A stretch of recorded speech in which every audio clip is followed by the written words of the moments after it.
Bismillahirrahmanirrahim. Assalamualaikum warahmatullahi wabarakatuh. Waalaikumsalam warahmatullahi wabarakatuh. Dan selamat siang. Pertama-tama tentu saya mengajak kepada anak-anakku sekalian, jangan lupa selalu memanjatkan puji dan bersyukur kepada Allah Subhanahu wa taala, karena isinya juga sehingga pada hari ini kita bisa hadir dan berkumpul di kampus kita tercinta ini, di kelas ini. Ya, tentu tujuannya untuk menimba ilmu sesuai dengan tujuan Anda yang masuk di kampus ini. Pada hari ini saya akan melanjutkan lagi materi perkuliahan kita, tentu berkaitan dengan mata kuliah yang saya bawakan di semester genap ini, yaitu pengantar manajemen. Oke, jadi manajemen itu secara umum perlu kita ketahui, kita pelajari, karena ke depan setelah semester 2 ini ada rumpun mata kuliah yang berkaitan dengan manajemen. Misalnya nanti ada manajemen keuangan, ada manajemen audit, ada manajemen pengusahaan, dan sebelum masuk ke rumpun mata kuliah berikutnya itu tentu kita harus mempelajari dan mengetahui secara basic apa itu ilmu manajemen. Oke, saya atas nama Mas Sarjan, ya, sebagai dosen tetap yayasan pada Sekolah Tinggi Ilmu Ekonomi Lembaga Pendidikan Indonesia Makassar. Pada hari ini saya akan melakukan pengajaran, ya, berkaitan dengan mata kuliah pengantar manajemen. Selanjutnya kita lihat slide, ya, yang ada di layar ini. Kita bermula dari beberapa literatur yang mendukung kita punya perkuliahan pada hari ini, yaitu yang pertama manajemen jilid 1 dan jilid 2 itu dibuat oleh Harold Pons. Kemudian yang kedua manajemen oleh Richard Eldap, maksud saya. Kemudian yang ketiga manajemen oleh James Stoner. Kemudian yang keempat manajemen oleh T. Hani Handoko. Kemudian yang kelima prinsip dasar manajemen oleh Indrio Ito Sudarmo.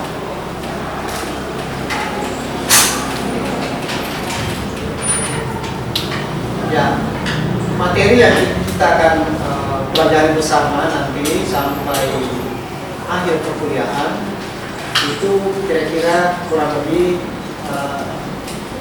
sesuai dengan yang tampil di slide, yaitu pendahuluan, kemudian kita menceritakan atau menjelaskan mengenai aspek manajemen, apa itu manajer, kemudian yang ketiga perkembangan teori manajemen, kemudian yang keempat manajer dan lingkungan eksternal organisasi, yang kelima perencanaan strategis, keenam pengorganisasian, ketujuh koordinasi dan perentak manajemen, 8 wewenang dan delegasi, 9 penyusunan personalia, 10 motivasi, 11 komunikasi, 12 kepemimpinan, 13 manajemen konflik, 14 pengawasan.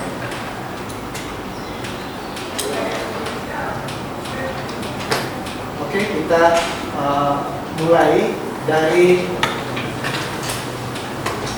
siapa yang membutuhkan manajemen?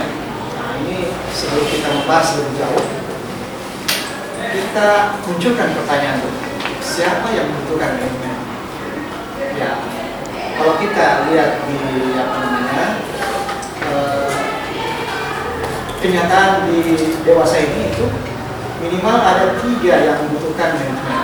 Pertama itu dunia bisnis atau perusahaan.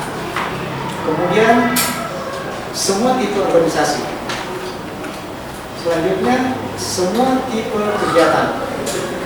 Ya, kalau perusahaan pasti ada yang sudah kenal, ya, yang dari segi dasar hukumnya itu ada yang berbentuk CV, kemudian PT, ada bentuk usaha dagang, nah itu perusahaan.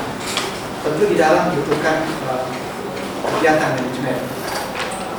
Yang kedua, semua tipe organisasi.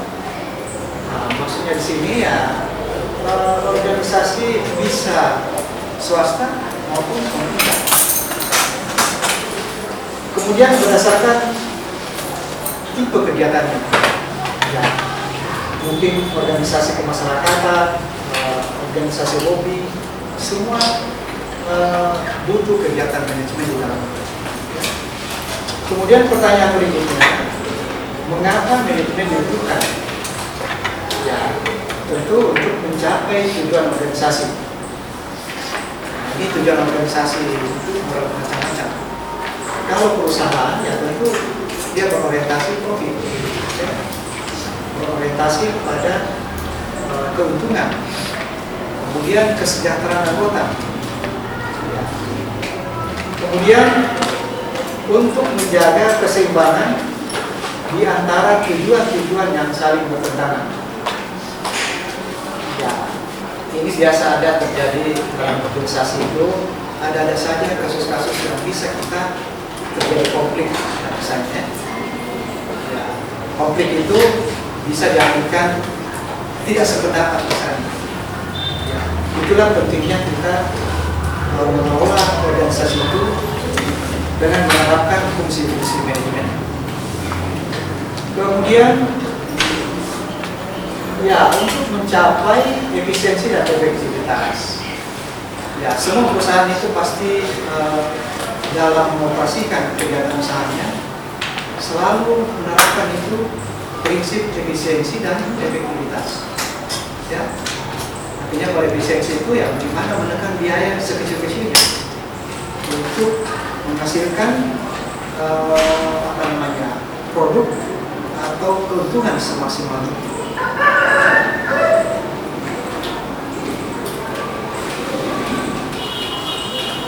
Nah, kita ingin mengetahui lebih jauh apa itu efisiensi.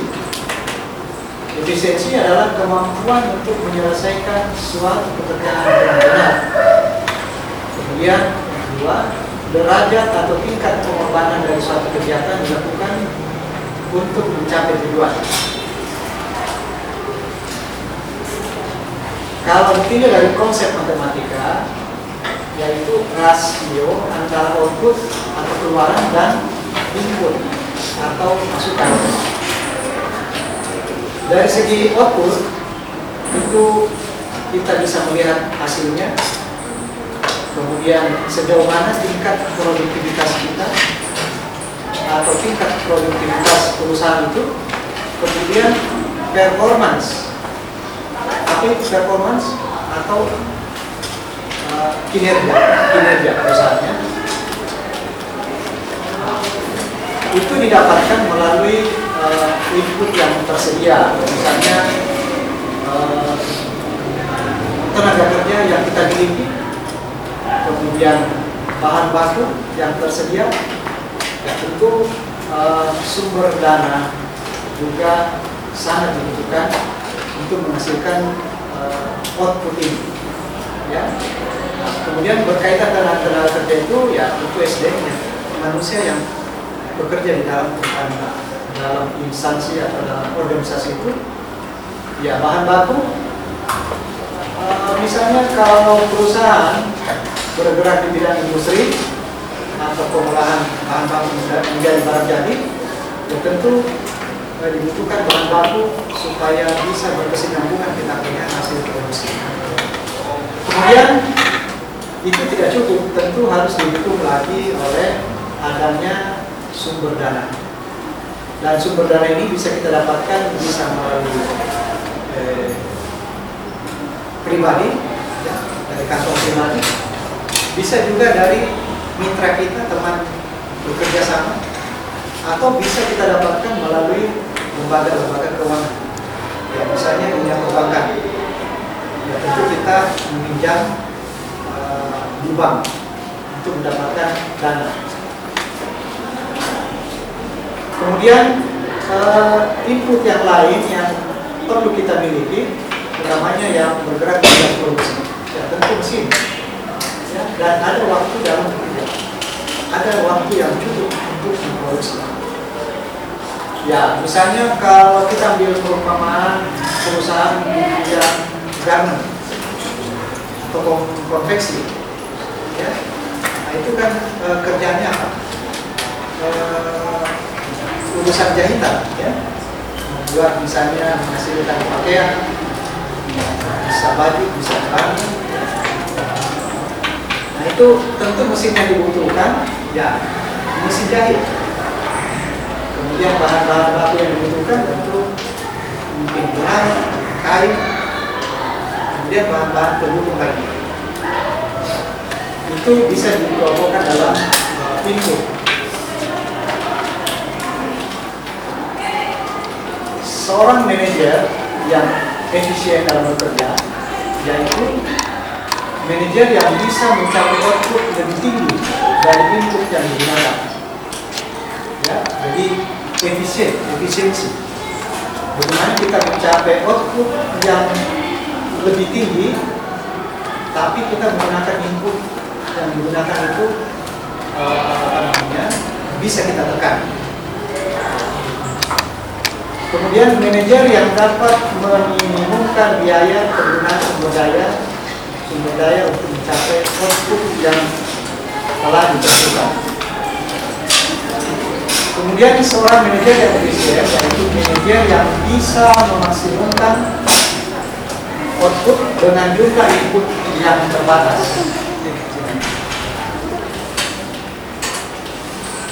Kemudian yang berkaitan dengan efektivitas, yaitu kemampuan untuk memilih tujuan yang tepat atau peralatan yang tepat untuk mencapai tujuan yang telah ditetapkan. Kemudian efektivitas itu merupakan derajat atau tingkat pencapaian hasil yang diharapkan. Kemudian kita mau mengetahui juga manajemen efektif itu bagaimana, yaitu yang dapat memilih pekerjaan yang harus dilakukan atau metode dan cara yang tepat untuk mencapai tujuan.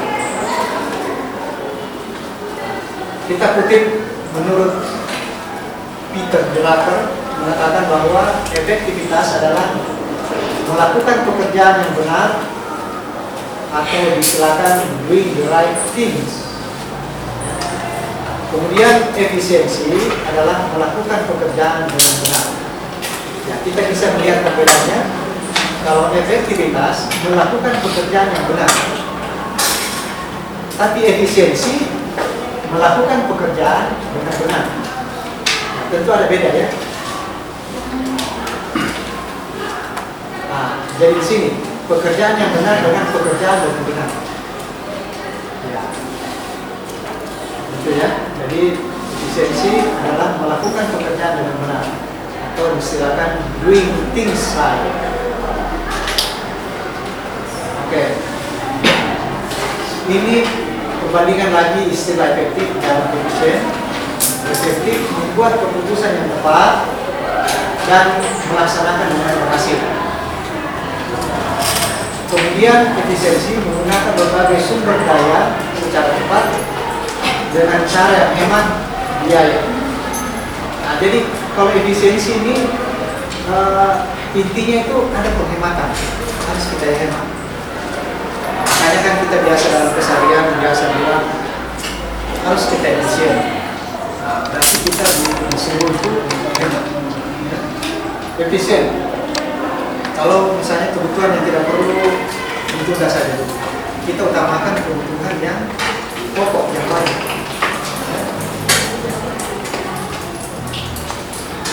Perusahaan berhasil membuat mobil, ini contohnya. Perusahaan berhasil membuat mobil dengan harga yang murah, tapi desain atau bentuknya tidak disukai masyarakat, sehingga tidak laku. Nah, kasus ini bisa dianggap efisien tapi tidak efektif. Ya, efisien karena dia menggunakan apa namanya biaya yang minim, atau dia bisa menghasilkan satu unit mobil dengan harga yang murah, atau biaya produksi yang murah. Nah, tentu ya dia bisa berdampak pada desainnya, yang mungkin desainnya tidak begitu bagus karena kita terikat dengan dana yang digunakan yang murah, ya. Sehingga ya kalau kita pasarkan itu tidak laku. Makanya kita ambil contoh misalnya, taruhlah mobil-mobil SMK, pernah dengar ya mobil SMK? Itu kan produksi nasional, artinya dibuat di Indonesia.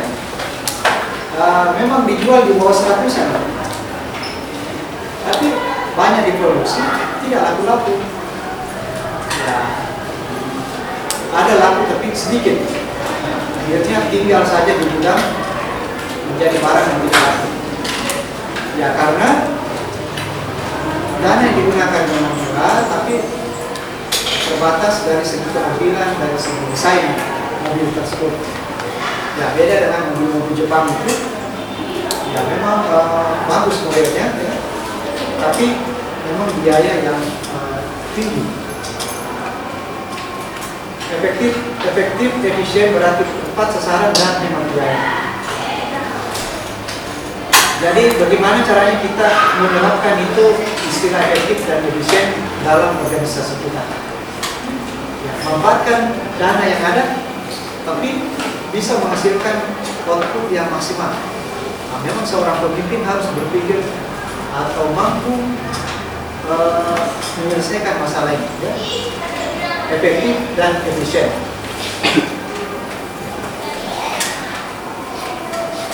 Ini kembali lagi, efektivitas yaitu kemampuan seorang manajer untuk memilih atau menggunakan cara, metode, peralatan yang tepat guna mencapai tujuan tertentu. Kemudian efisiensi, kemampuan untuk menyelesaikan suatu pekerjaan dengan benar. Seorang manajer yang efisien adalah manajer yang mampu mencapai hasil atau output lebih tinggi dibanding masukan atau input yang digunakan.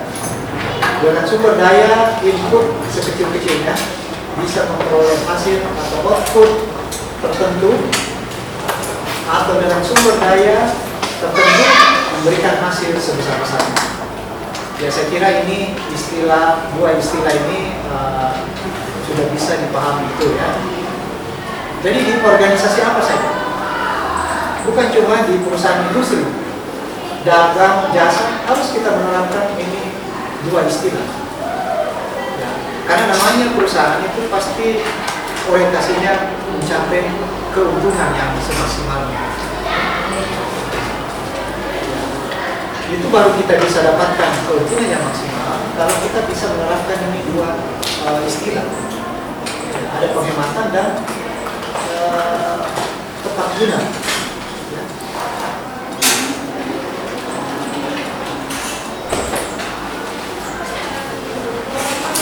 Oke, kita lewat. Nah, sekarang dari istilah tadi, ya, yang kita sudah ketahui bersama, kita masuk pada pengertian manajemen itu sendiri. Manajemen merupakan proses perencanaan atau planning, kemudian pengorganisasian atau organizing, pengarahan atau executing, dan pengawasan atau controlling.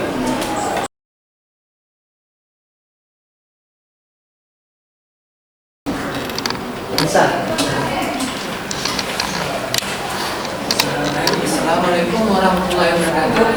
Waalaikumsalam warahmatullahi wabarakatuh. Bisa berdiri, Bu, bisa berdiri. Ya. Saya jelaskan dulu. Silakan.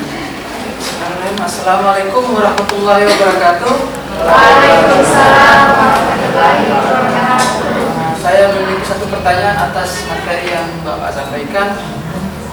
Pertanyaan saya, apa hubungan antara manajemen dengan organisasi? Ya, pertanyaannya bagus ya. Jadi apa hubungan antara manajemen dan organisasi? Ini ada dua variabel yang kita mau mengetahui sejauh mana hubungannya, ya. Dan kedua variabel ini itu sering kita singgung dalam materi tadi. Nah, kembali tentu kita berawal dari pengertian manajemen itu sendiri dulu, ya. Manajemen yaitu suatu kegiatan dan memberdayakan beberapa orang di dalamnya. Tentu kalau beberapa orang lebih dari dua, ya. Kemudian bekerja sama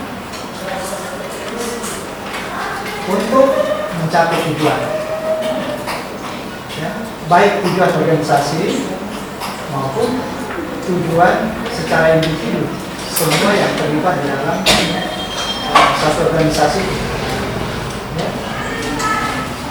Tentu mengacu dengan fungsi-fungsi manajemen yang ada, seperti yang saya jelaskan tadi, yaitu fungsi perencanaan, fungsi pengorganisasian, kemudian pengaktualisasian, dan fungsi pengawasan. Jadi itu manajemen satu kegiatan dalam Indonesia. Kemudian organisasi itu sendiri itu merupakan wadah, ya, wadah, dan ini bisa dalam bentuk organisasi perusahaan, swasta atau maupun pemerintah, ya.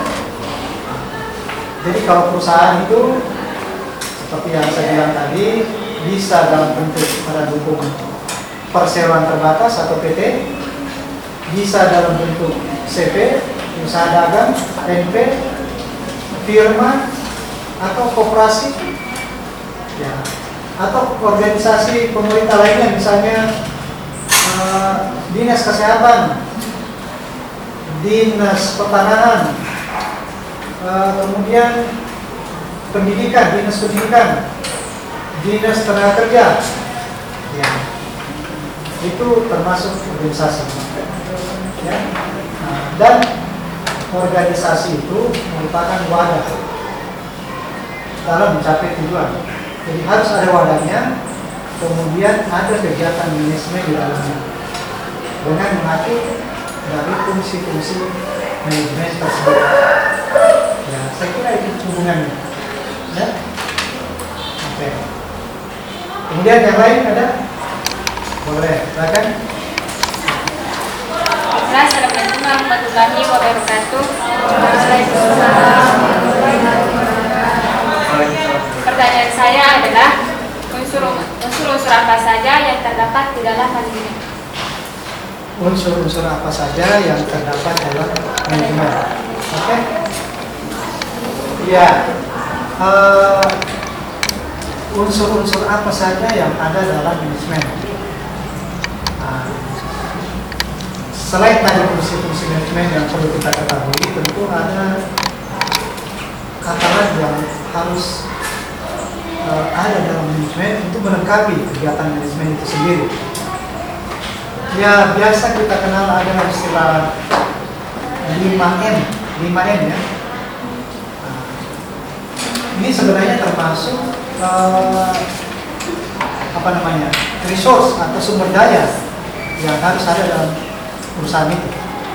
Pertama, manusia, ya, manusia atau SDM atau man, itu M yang pertama.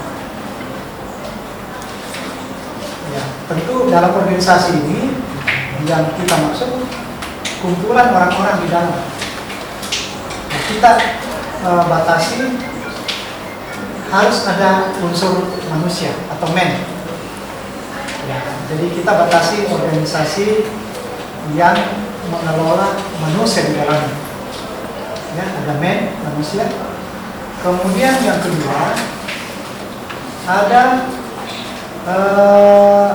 material, ya, ada material atau ada bahan baku seperti tadi yang saya jelaskan. Material itu macam-macam, tergantung daripada bentuk kegiatan usaha kita. Ya, bahan baku harus ada, apa yang diolah. Kemudian jadi itu yang kedua, material. Kemudian harus ada money, ya, money. Nah, itu lagi termasuk sumber daya yang harus kita miliki, money, uang. Ya, di mana-mana harus, ya hampir tidak ada lagi satu organisasi atau perusahaan tidak membutuhkan sumber daya dalam bentuk uang atau money. Ya, ada yang biasa bilang saya bisa buka usaha tanpa uang.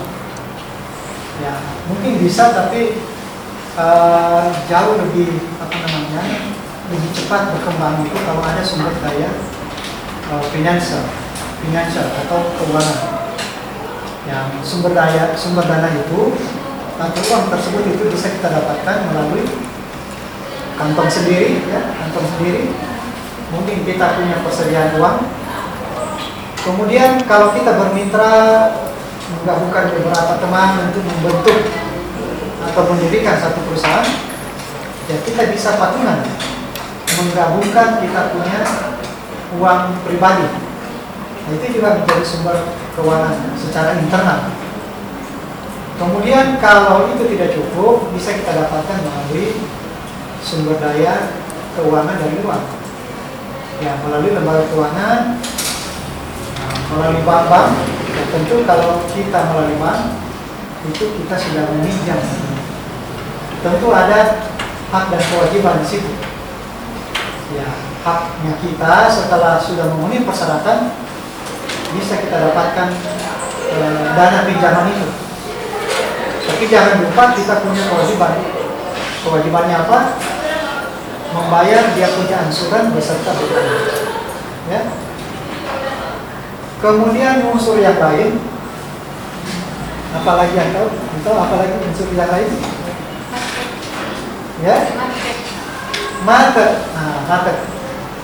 Nah, jadi kalau yang berbicara market atau pasar itu tentu dunia bisnis, ya. Karena kalau instansi pemerintah, katakanlah pendidikan, butuh tidak market dia? Butuh tidak pasar? Ya, hampir kalau kita lihat dia punya misinya, itu cenderung pelayanan di situ, ya, pelayanan. Tapi kalau perusahaan, apalagi perusahaan jasa, produksi maupun dagang, itu pasti dia butuhkan unsur market atau pasar, ya. Nah, pasar ini ya tentu tempat menjual dia punya hasil produksi, tempat menjual dia punya keahlian, tempat menjual barang dagangannya.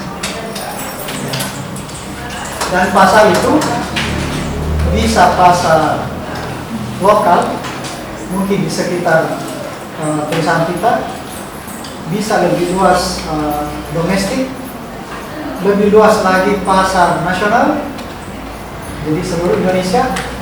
Kemudian tidak menutup kemungkinan kita menginginkan pasar internasional. Itu kalau internasional sudah mengekspor, ya. Lawannya mengimpor. Jadi orang dari negara lain memasarkan produknya atau barangnya ke dalam negeri, ke Indonesia misalnya. Ya. Jadi itu unsur-unsur yang perlu kita miliki.